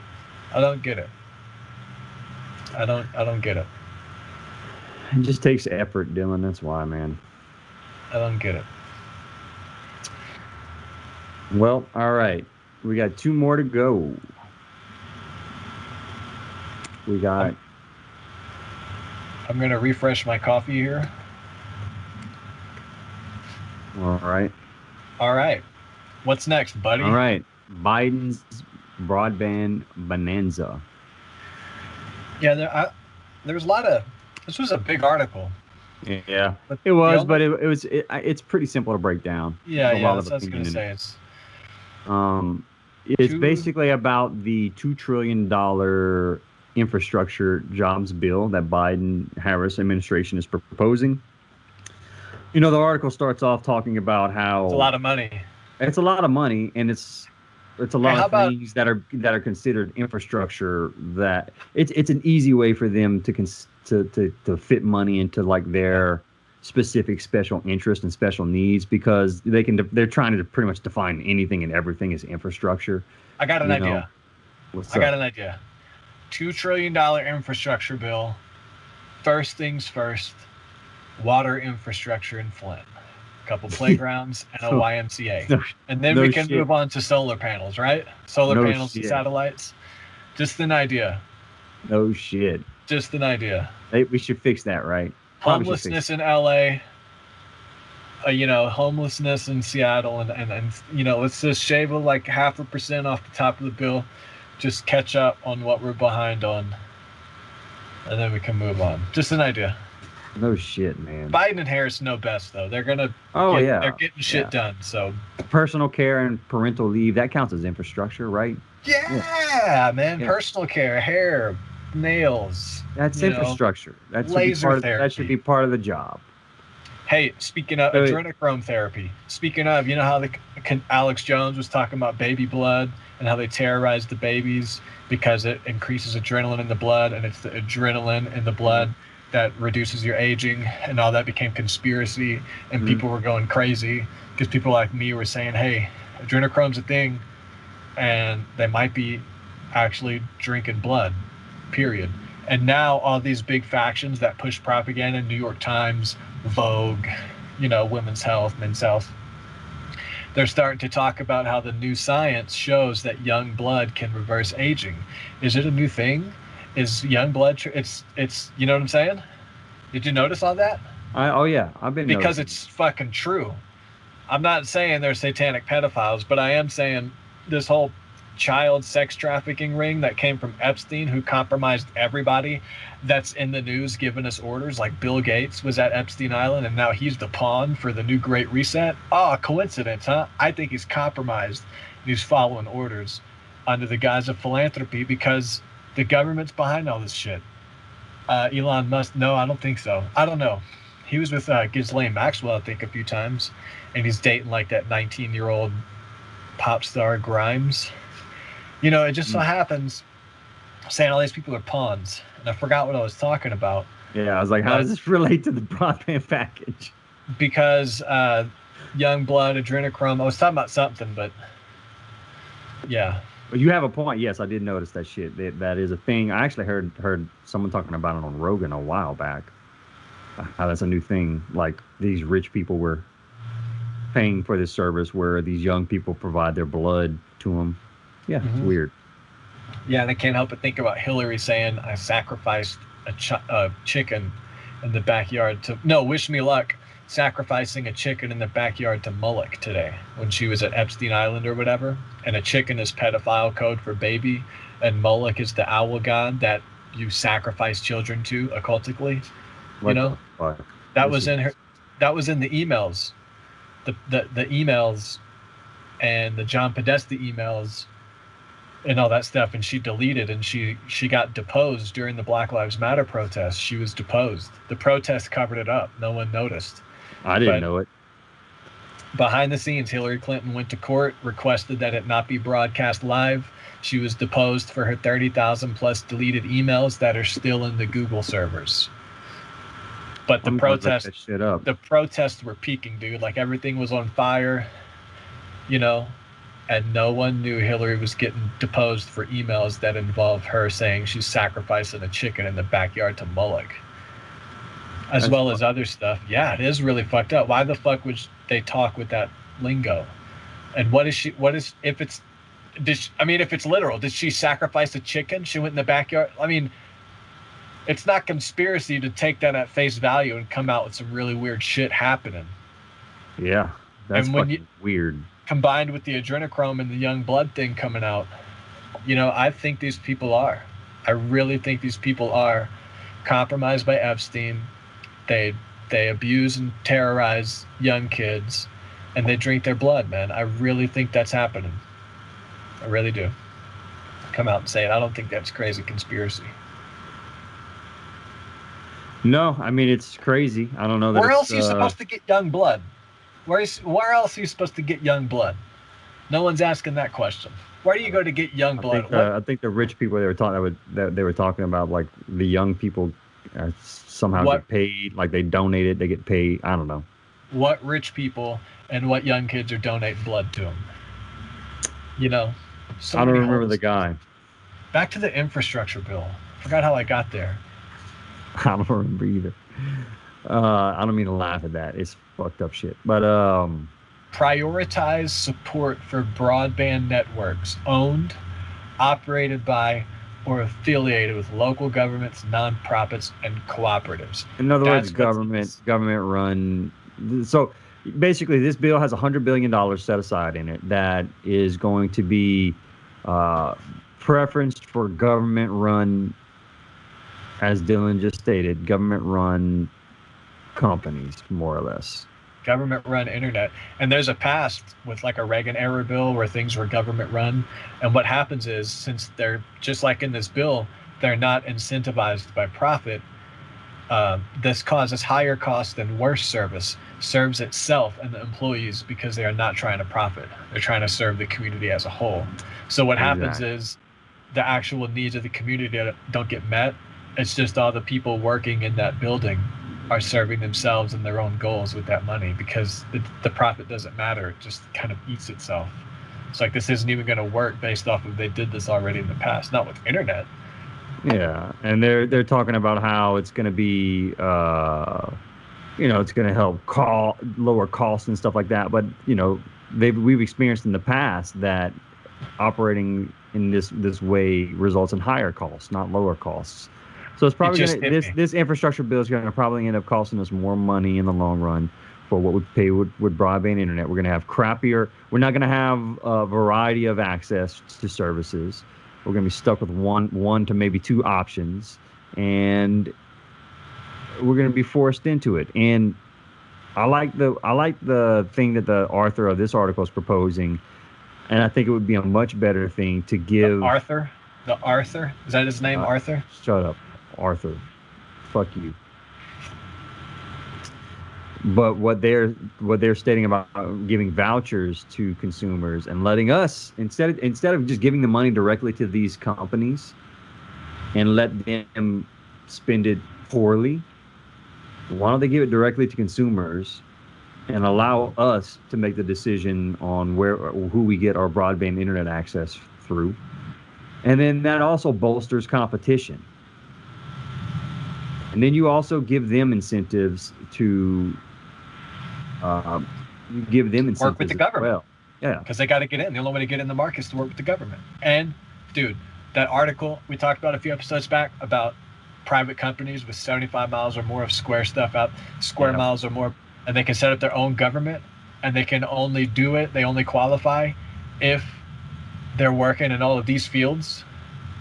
So those private companies are going to set up governments outside the city, and they're going to provide the internet that's under the behest of the government running it, so that when me and you are podcasting, it's now localizing what they're monitoring, because you've got this private government monitoring just this city. So they could catch you and me streaming about this and shut it down. You know what I'm saying? An interesting perspective, yeah. Like that's what it does, because the big tech companies that are working in this field are incentivized by the local government to set up their own. Remember, the government's going to work with them until they reach a quota, and then they'll set them free, basically. Right. The government grooms the private company into the position of a big private government over the city, and you're streaming their internet talking about these conspiracies, and they just come in. Did you see that in LA, or was it New York? I think it was LA. A woman lightly criticized AOC from what she said, and the agents, I think it's FBI or SWAT, showed up at her door because of her tweet and questioned her and interrogated her about life threats to AOC that happened in LA. Yeah. Are you sure what New York, considering AOC's New York? I think it was a lady in LA, because she just put it on Twitter and they showed up at her home. I'm looking that up. That's fucking wild. Mm-hmm. Yeah, Abby Martin tweeted about it. I see. No, I guess I'll have to look that up. Anyway.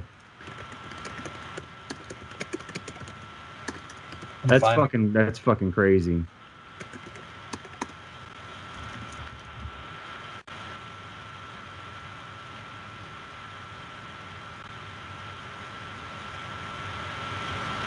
Not showing up on Google. Let's try DuckDuckGo.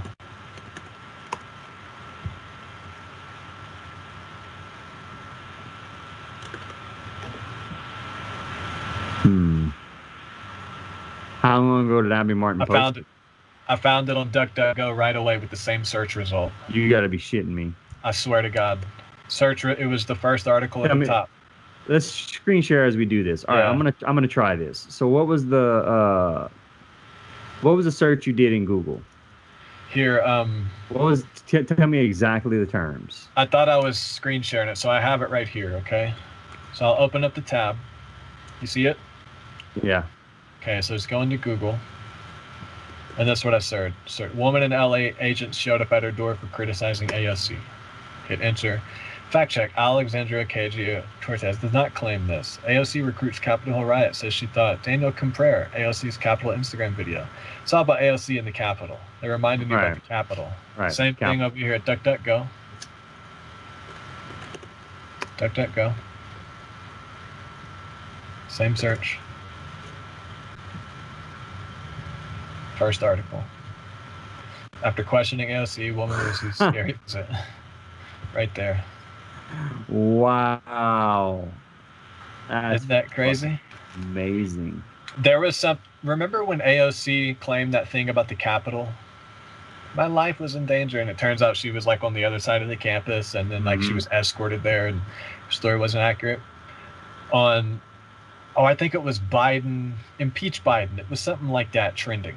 So I clicked on the trend, and it was post after post after post after post after post of dog pictures from these random accounts saying stuff like, who would have knew my dog was such a sweetheart? Hashtag impeach Biden, or whatever it was. Yeah, dude. Post after post after post after post. You couldn't find anything about the issue on Twitter because bots attacked the topic. Oh my God. I've seen it happen 2 or 3 times. Like, check Twitter for trending shit, and whenever you find stuff that's trending against it, no problem tearing down the right and the Republicans and all the conspiracy stuff. And the algorithm's pushing Russia conspiracies and election, and you know what I'm saying?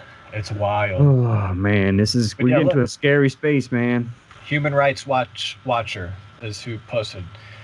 I'm really shaken up right now. I was just visited by 2 plainclothes officers from the California Highway Patrol at my home. They said they came here on behalf of the Capitol Police and accused me of threatening AOC on Twitter yesterday. This is provably false.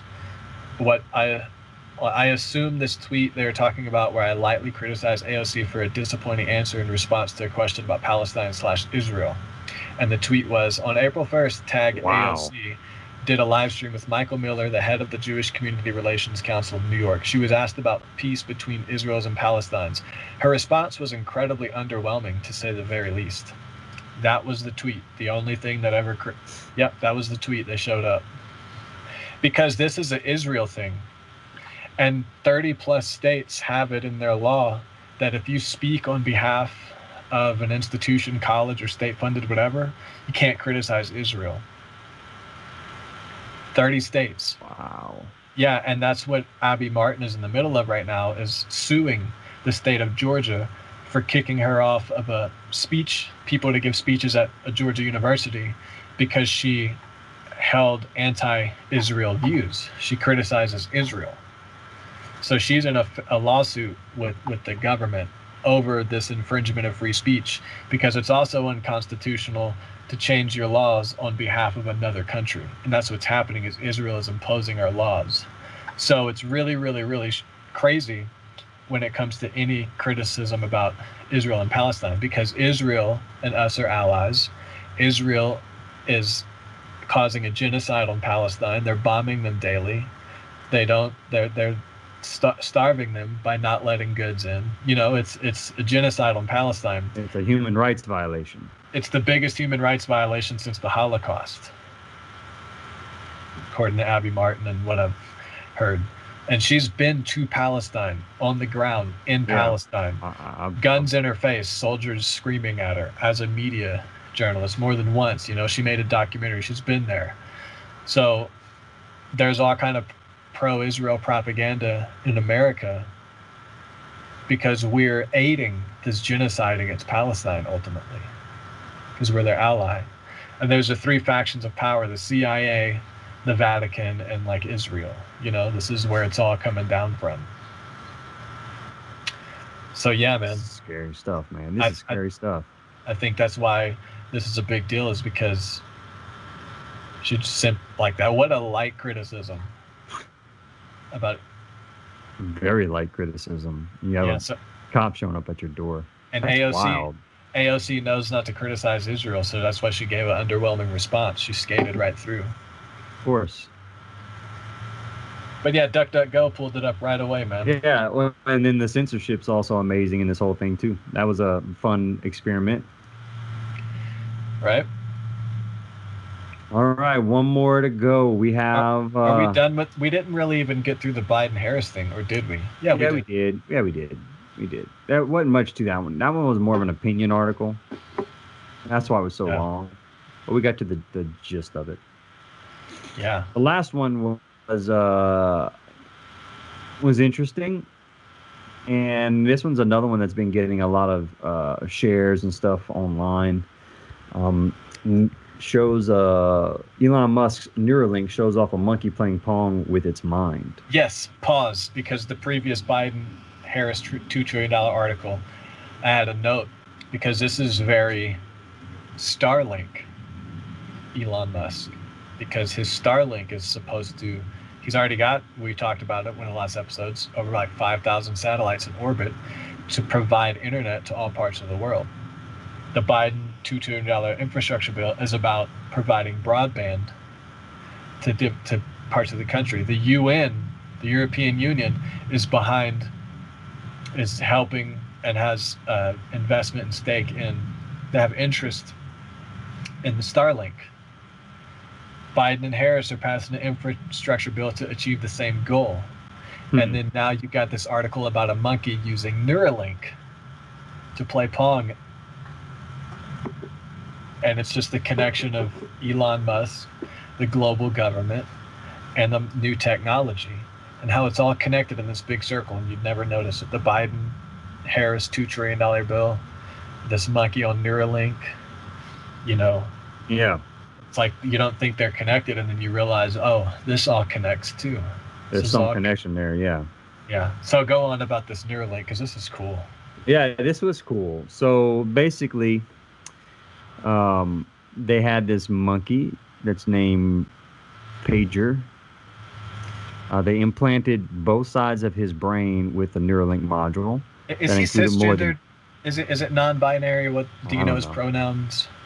I think it's a him. I'm gonna just call it a him because I'm not playing that shit. Yeah, if anybody knows the pronouns, I don't want to get that wrong. I really don't. I don't give a fuck. Cancel. So 2,000 electrodes that monitor his electrical activity. They basically gave him a joystick and a metal tube that they fed him banana smoothie through, and he was basically fed. He was fed that smoothie every time he was successful in playing the game Pong, right? So he would play with the joystick, and they did this they basically calibrated it with him actually playing with the joystick and mapping where the neurons were firing, and they took the joystick away and allowed him to continue to play the game without the joystick, controlling the Pong game with just his mind. Can you screen share your article? I don't think I have it.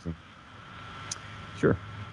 Yeah, it took him just a few minutes. Just a few minutes to do it, too. To calibrate it. So he was using the joystick, and it's a couple minutes later, like, okay, I got it. Really? Using his mind. They plugged him up on both sides. What was it? His motor cortex, right? It's his motor cortex they connected to.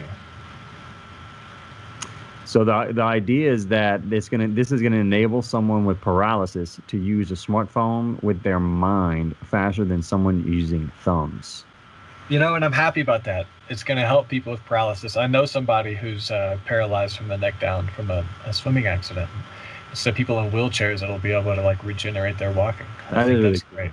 Yeah. I think that is great, but I just hope it doesn't fuel an army of robots in Palestine killing kids, and they can't pin it on anybody because nobody technically did it, so they get away in court that no one knew about because everyone's protesting against conservatives. Well, it's just going to be we're going to be so good at controlling drones because we just do it with our minds.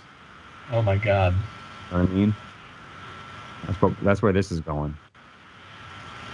But they've done stuff like this in the past. Like Caltech used a brain computer to help this guy drink a beer with a robot hand.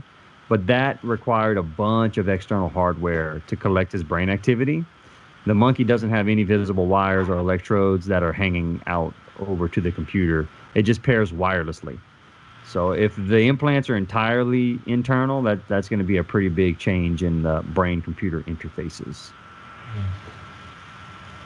Johnny Mnemonic, man. Just going to plug right up to the brain. That's and true. You're gonna have agents tracking you because you have information in your brain. You just read an article that woke you up, and they're like, "Oh shit, his third eye, his ventral premedial frontal cortex is lighting up past 35%. We got to get him quick. Hack his chip and make him positive for coronavirus. We need a search warrant." And they get like a digital search warrant to come crash through because you tested, and you didn't even know. You didn't even know you were out jogging, and it starts flashing green. And then like 2 Yukons pull up with blacked out windows. You just tied all the articles together. Shit, man. That was beautiful. Dude, even the music algorithm, because he's like, fuck, I hate this fucking song. And he's hitting next on his little iPod over here. They're like, you better listen to the music that we send you. Yeah. Oh, man. Yeah, but then he thought of microaggressions, so then that added to his record. Yeah, he went, what? I didn't do anything. And they're like, microaggressions. And they fucking whipped him in, they butted him in the face with their AR-15, just, and then like a woman pulled out a taser, and a guy was like, Becky, no, and she shot but it wasn't a taser, it was a gun. It was a gun. Killed the guy. And then they gave him a vaccine, and he became the COVID zombie. Bro, you're fuck, man. Dude, 20 years on the force and you accidentally pull out your taser. Bro, what the fuck? Yeah. And you're a police trainer. Police trainer? Yeah, she trained other cops. Wow. Unbelievable. That's wild. Yeah, good episode, man. Had fun. It was. I thought we'd go like 3 hours, but we really crushed it through those. Yeah, they were easy articles. So yeah, we should do that more. Try to get like 10 articles. Yeah, just crush through them. Mm-hmm. I had fun. But yeah, I probably need to go. Tiffany has been texting me about her mom. I need to go see what the fuck's going on with that. So, Golgothan.tv, Golgothan TV on Twitch. I got the live video back. I lost it on my hard drive. My buddy sent it to me. He extracted full 1080p. So the wait is worth it. So Alfred and the Tednators will have the live shit up. The record streaming everywhere, and the video. We'll probably have a live acoustic set coming up. We got a matinee Sunday. Go listen to Shred City Bodega in the meantime. Yeah, we got jam tapes, a new record coming, live record, acoustic record. I'm about to drop a CoolDill. I'm going to finish that song, Illuminati Squatty Potty. I've heard on the earlier episodes. Get that published and drop that. Hey, what was I going to say? Forgot what I was going to say. Oh, what do you think about video, Jesse? Should I let everything up on YouTube? I mean, fuck it. We haven't gotten any strikes. We're not banned. You know, we're not losing anything. You mean instead of just having it on Patreon? Yeah, put it on Patreon. I don't know, man, because I have everything not on YouTube. It's just on Patreon. But then I kind of want to put it on YouTube, the whole episodes. Yeah, I know, because it's like more people will be able to see it. Yeah. It's like we need to get viewers more than anything right now. Yeah. Let's go until they ban us, you know what I mean? Yeah, let's go until they ban us, and then we'll move the shit back to just Patreon. Yeah, we need a Patreon incentive, though. So the incentive with Patreon is that you'll get ad-free audio and you can download the MP3. And, I mean, if we got more traction, if we knew people were wanting it, we'd do more, so. Someone liked our podcast the other day. Really? Where? I don't know. I got a notification from Anchor. Oh, okay. Someone favorited your podcast. I was like, oh, shit. Another person? Let's read their name. Maybe they're listening right now. I'm going to pull up the app. Yeah, you got the app. Was that 2 people? I didn't ever see a notification. Hey, yeah, 3 people. Maverick Allen. Shout out to Maverick Allen. Hey, Maverick. Maverick, yo. Daniel J. Leach Jr. What a name. Hey, Daniel. Leach, Leach. So it's My not boy totally Leachy. like, yeah. But we know he's not a bloodsucker because he favored our podcast. He's a life giver, opposite. So thanks, Daniel J. Leach Jr. and also Oni Krishnan. Shout out to you, man. Oni Krishnan. Shout out to you, guy. Third time's a charm, man. Uni, you're the third favorite. Thank you, Uni. Yeah, so thanks, Appreciate y'all. It. Support. Follow the bands on Spotify or whatever. Golgothan, Alfred and the Tetonators, CoolDill, Metamorphicon. A lot of stuff coming. Content for days. Yeah, I'm taking care of my gallbladder, so I'll be back next week. We'll see you next week. Yep. I'll see you next week, guys. Yeah, shout out. Much love. Peace and love. Peace.